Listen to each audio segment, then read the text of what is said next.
14 ton bantuan logistik berupa makanan siap saji, seperti biskuit, mie instan, dan air mineral, dikirimkan melalui udara dari Lanut Sri Mulyono Herlambang pada Jumat 5 Desember 2025 pagi. Bantuan tersebut dikirimkan untuk membantu warga terdampak bencana banjir bandang dan tanah longsor di Sumbar, Sumut, dan Aceh, yang terkumpul dari sejumlah lembaga dan warga di Palembang.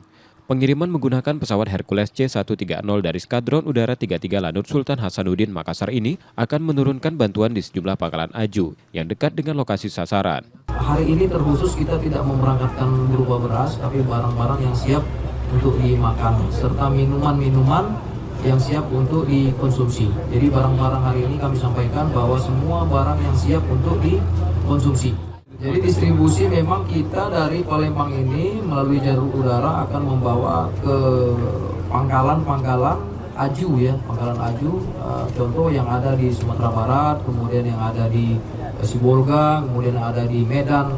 Nah, melalui pangkalan-pangkalan Aju ini ada distribusi lain, bisa jalur darat juga ya, ke lokasi terdekat, dan bisa juga jalur udara melalui pesawat-pesawat helikopter yang nanti diakomodir atau di-manage oleh pelaksana yang ada di lapangan di sana.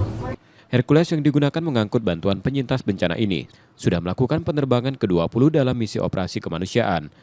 Pesawat Hercules C-130 TNI AU itu memiliki daya angkut hingga 15 ton kargo. Dalam misi operasi kemanusiaan kali ini di Sumatera, harus menghadapi cuaca buruk dalam setiap penerbangannya. Bantuan udara sepertinya sudah berjalan hampir 1 minggu. Kemungkinan sudah lebih dari 20 flight yang ke sana. Kemudian kalau yang dari Palembang mungkin ini pertama kali dari sini.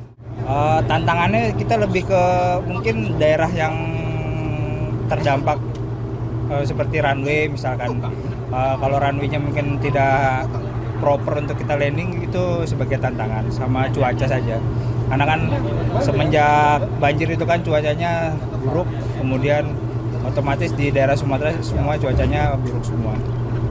Pengiriman bantuan melalui udara ini yang pertama dilakukan dari Palembang dan rencananya akan ada bantuan lain yang akan dikirimkan untuk meringankan beban penyintas bencana. Tim Liputan, Kompas TV, Palembang, Sumatera Selatan.